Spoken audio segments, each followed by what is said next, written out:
सर्वांना 76व्या प्रजासत्ताक दिनाच्या प्रथमतः मनपूर्वक शुभेच्छा।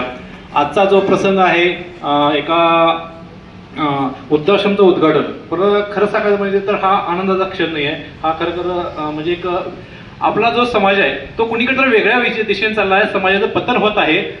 जी शहरी संस्कृती आहे ती पूर्णपणे सगळीकडे खेड्यापाड्यात सुद्धा चाललेली आहे असा त्याचा अर्थ होतो असं मला वैयक्तिक वाटतं। कारण का एकत्र जुने जर पहिले दिवस तर एकत्र कुटुंब पद्धत होती। थोर माणसाचे जे जुने विचार लोक होते त्यांची काहीतरी पगडा होता, त्यांची संस्कृती होती, त्यांचे विचार होते ती मानणारा वर्ग होता।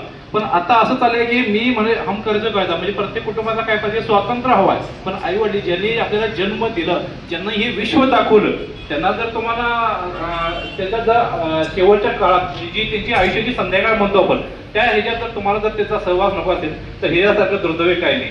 आता अलीकडे असे बऱ्याचशा पेपरात बातम्या येतात की डॉक्टर म्हणजे जे बालरोग तज्ञ असू दे किंवा वेगवेगळ्या क्षेत्रातील त्यांचा जर शेवट पाहिला तर फार विदारक सत्य आहे की त्यांच्या वृद्धाश्रमामध्ये त्यांचं शेवटचे मृत्यू झालेला आहे आणि त्यांची नातलग सुद्धा त्यांच्याकडे याला म्हणजे अंतिम संस्कार करण्यासाठी सुद्धा एक एक ठिकाणी आलेले नाहीत। मग हे जे समाजाचं पतन आहे किंवा हे जो मार्ग आहे फार वेगळ्या दिशेने चाललेला आहे। दुसरी गोष्ट महत्वाची म्हणजे बोले तैसा चाले त्याची पाऊले वंदावे।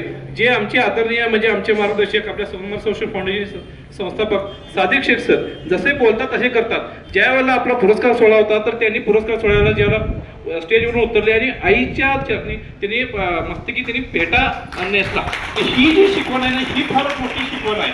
ही कोण करत नाही, नुसतं बोलतात असं करे तसं करे पण तसं नाही। पण आम्हाला ही सादिक सरांच्याकडून शिकवण मिळालेली आहे की जसं बोले तसं चाले त्याची पावले होतावी।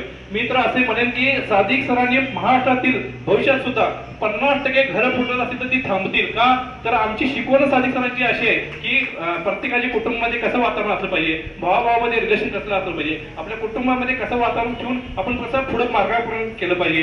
ही जी शिकवण आहे ही फार मोठी, ही तुम्हाला कुठे मिळणार नाही। पैसा तुम्हाला मिळेल, बायोडोपण मिळेल, पण ही विचार आहेत हे तुम्हाला कुठेही मिळणार नाही, फक्त समर सोशल फाउंडेशनच्या इथंच मिळतील। दुसरी गोष्ट महत्वाची म्हणजे सागर देसाई सर आता व्यसनमुक्तीमध्ये जी व्यसनी असतात ती हर एक प्रकारची नमुने जे असतात त्या सर्वांना सांभाळत आता वृद्धाश्रमचा पण भार त्यांनी स्वीकारलेला आहे। वृद्धाश्रमचा भार स्वीकारलेला आहे याचा अर्थ की वयोवृद्ध असतात त्यांची जरा थोडी म्हणजे मानसिकता म्हणजे बुद्धी चालत नसते का एकदा एक गोष्ट त्यांना 4-4 वेळा सांगावी लागते। एक व्यसनी व्यक्ती सांभाळेल तसा तो त्याचा म्हणजे अल्कोहोलिक बेडॉलिकमध्ये असतो त्यांची तारा वेगळी, इकडे आलं तर हे सुद्धा तिने जबाबदारी मोठ्या ह्याने मनाने स्वीकारलेली आहे।